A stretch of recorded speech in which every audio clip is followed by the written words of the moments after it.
Good morning, Pilipinas! Live mula sa Pag-asa Weather and Flood Forecasting Center. Ito po ang Panahon TV na lalong lumalakas at lagi pa ring una sa ulat Mga panahon. kababayan, ngayon nga po ay opisyal na po ang simula ng ating rainy season. Nilabas na po ng Pag-asa ang press release kaugnay ng onset ng rainy season. Nagdada na ng pag-ulan, pagkiklat at pagtulog. Kaya sa ilan, ito ang mga dapat tandaan. Magamit ang Pag-asa ng mga weather satellite sila ng kapote at baunan sila ng payo. Magkakaroon pa rin tayo ng mga isolated at localized thunderstorms. Umaraw man umulan, kaakibat nyo kami tungkol sa lagay ng ating panahon.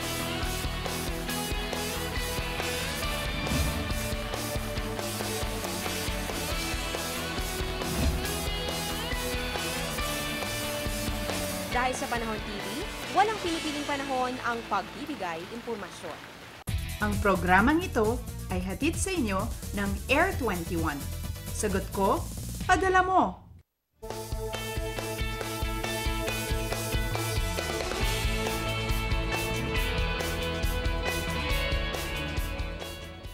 Magandang umaga, Pilipinas. Alas 5 po ayon sa Philippine Standard Time. Isang maganda at maulang umaga po sa ating lahat. Nakaalis na ng bansa si Bagyong Maring pero ganoon pa man maulan pa rin ang ating panahon kung kaya't dapat patuloy nating bantayan ang kondisyon ng ating panahon. Live mula sa Pag-asa Weather and Flood Forecasting Center, ito po ang Panahon TV na nangunguna sa paghahatid ng ulat panahon araw-araw mula Lunes hanggang Linggo. Ako po yung weatherman, Harry Bayona, na makakasama niyo ngayong Huwebes, August 22, 2013. Bago pong lahat, puntahan muna natin ang updates ng National Disaster Risk Reduction and Management Council o NDRRMC kaugnay pa rin ng pananalasa ng habagat. Ayon sa tala ng NDRRMC, tinatayang nasa 223,991 families sa 35 cities sa Regions 1, 3, 4A, 4B, CAR at NCR ang nasalanta ng habagat. 8 ang iniwan nitong patay habang 41 katao ang sugatan habang 4 naman ang nawawala. At magpahanggang ngayon ay dama pa rin ang epekto ng habagat dahil 513 lugar sa 78 municipalities sa Regions 1, 3, 4A, 4B at NCR ang nakaranas ng mga pagbaha.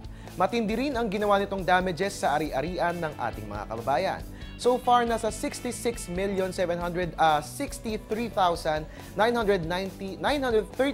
pesos ang halaga ng mga nasirang agricultural properties at infrastructures. And in this light, gusto po naming manawagan sa lahat ng tumulong sa mga kababayan nating kapuspalad. Ang Panahon TV at Air 21 ay tumatanggap po ng donations para magbigay tulong sa mga kababayan nating nasalanta ng habagat at ni Bagyong Maring. Narito po mga pwedeng i-donate: kumot, biskwit, delata, noodles, delata, mga gamot at mga luma at pero maayos pang damit. Para sa inyong mga donasyon, tumawag na lang po sa 854-2100 at pwede po ibigay ang inyong mga donasyon hanggang bukas po. Mga kababayan, yan nga po, may a-apply po natin dito ang kasabihang to give is better than to receive. So tumulong po tayo sa mga kababayan nating nangangailangan, lalo pat nasa lanta po tayo ng habagat. At ngayon naman, puntahan na po natin ang lagay ng ating panahon. Pero konting recap lang po mga kababayan, kahapon nga bandang alas 7 ng umaga ay nakalabas na ng bansa si Bagyong Maring. Gaganda na ba ang lagay ng ating panahon? Upang bigyan tayo ng updates, makakasama po natin si Pag-asa Weather Forecaster Samuel Duran. Good morning po, Mr. Duran. Good morning, Harry, at sa lahat po ng ating televiewers, magandang umaga po. Alright, Mr. Duran, tuluyan na nga pong nakalabas si Bagyong Maring sa ating bansa, pero sa pag-alis nito, nagpapaulan pa rin po ang hanging habagat. Pinag-iibayo pa rin po ba ni Maring ang habagat kahit nakalabas na ito ng bansa? Hanggang kailan po natin ang mga mararanasan ng mga pag-ulan na gawa ng nasabing weather system? Tama kayo dyan, Harry, at ito nga pong habagat natin ay na-enhance pa rin po ni Maring kahit po na lumabas na siya ng ating PAR. At dito nga po sa Metro Manila, aasahan pa rin po natin ang mga pag-ulan hanggang bukas. At dito naman po sa may Ilocos Region at yung Zambales at Bataan ay makakaranas pa rin po ng mga pag-ulan hanggang sa Sabado po. Alright mga kababayan, narinig po natin si Pag-asa Weather Forecaster Samuel Duran. Sa Metro Manila po hanggang bukas, makararanas po tayo ng mga pag-ulan at sa Zambales and nearby areas hanggang Sabado po natin mararanasan ang mga pag-ulan gawa ng habagat. Mr. Duran, ngayon nga madaling araw, nakataas pa rin ang Yellow Rainfall Advisory. Nangangahulugan ito ng 7.5 to 15 millimeters na mga pag-ulan sa loob ng isang oras. Ngayon bang nakaalis na si Bagyong Maring? Hihina na po ba mga pag-ulan? And finally, nakikita na ba natin aalisin natin ang rainfall advisories? Sa ngayon po, nakataas pa rin ang yellow rainfall advisories dito po sa Metro Manila. Makakaranas pa rin po tayo ng mga moderate to heavy rains dito po sa Metro Manila at sa portions po ng Rizal. So kung magkakaroon na po tayo ng mga light to moderate rains dito po sa Metro Manila at yung weather system po natin na habagat ay hihina na, maaari na po nating tanggalin ang ating yellow advisories. Alright mga kababayan, yan naman po ang ipanalangin natin ngayong umaga. Kung nakaraan ang ating panalangin, umalis na si Bagyong Maring. Ngayon naman, ipanalangin natin na humina na ang habagat ng Sagayon ay malift na natin. Ito ang tinatawag nating mga rainfall advisories. Ngayon naman Mr. Duran, umiiral pa rin po ang habagat sa bansa. May nakataas pa rin po ba tayong mga gale warning? And if yes, anong mga baybayin ang apektado nito? Tama ka dyan, Harry. Sa ngayon, nakataas pa rin po ang ating gale warning sa buong seaboards po ng Luzon. Nakakaranas po tayo ng maalon hanggang sa napakaalong karagatan. Kaya nga po yung mga kababayan nating mangingisda, lalong-lalo na po yung meron pong malilit na sasakyang pandagat, ay huwag po munang pumalaot sa nabanggit po na baybaying dagat. Alright mga kababayan, narinig naman po natin si Pag-asa Weather Forecaster Samuel Duran. Sa buong seaboards ng Luzon, nakataas pa rin po ang gale warning, kung kaya't inaabisuhan po natin ang lahat ng mga kababayan natin na mangingisda na huwag po munang pumalaot sa ating mga karagatan. Mr. Duran, kapansin-pansin na maulap ang buong bansa ayon sa MTSAT imagery ng Pag-asa. Para sa kapakanan ng pagiging handa nating lahat, pagkatapos ba ni Bagyong Maring, meron na po ba tayo agad na sama ng panahon na mabubuo o papasok sa ating bansa? Sa ngayon po, kung titignan po natin yung satellite image rates natin, no, makikita po natin, meron tayong mga kaulapan dito po sa may labas po ng ating PAR.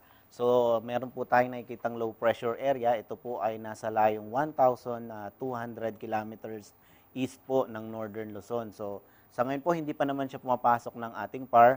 At kung mapapansin po din ninyo, dito po sa may east po ng Mindanao, meron po tayong nakikita mga cloud clusters. Pero sa ngayon, hindi pa naman po siya established na isang LPA, kaya ito po ang binabantayan ngayon ng Pag-asa.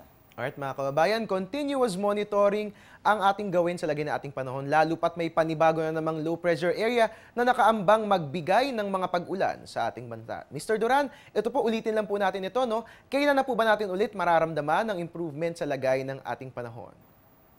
So most likely po ngayong weekend, inaasahan po natin na magkakaroon tayo ng mga improvements po dahil po yung pong ating mga pag-ulan ay usually nagkakaroon naman po ng mga breaks. Pero sa ngayong weekend po, yun pong inaasahan natin. Generally po sa buong Luzon, sana po ay magkaroon na po ng breaks ang tinatawag natin. Alright mga kababayan, narinig po natin si Pag-asa Weather Forecaster Samuel Duran. Ngayong weekend, inaasahan na po natin ang improvement sa lagay ng ating panahon. Tamang-tama po yan, no? Lalo pat weekend at makakapamasyal ang buong pamilya sa magandang panahon. Mr. Duran, ngayong araw, ano nga asahang lagay ng panahon sa buong bansa? Ayon po sa 5 AM weather forecast ng Pag-asa.